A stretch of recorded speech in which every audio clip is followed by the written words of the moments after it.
Antoinette Gale, ibinahagi ang kanyang pamamalagi sa ospital matapos ang birthday ni Meteor.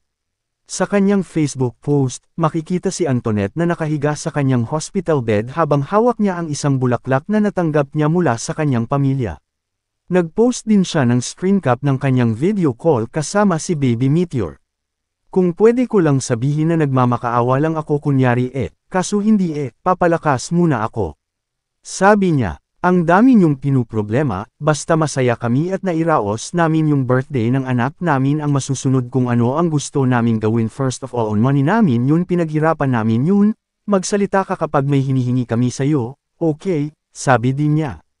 Hindi pa alam kung bakit dinala sa ospital si Antoinette, ngunit may mga netizens na nag-isip na may kaugnayan ito sa stress na natamo niya sa event.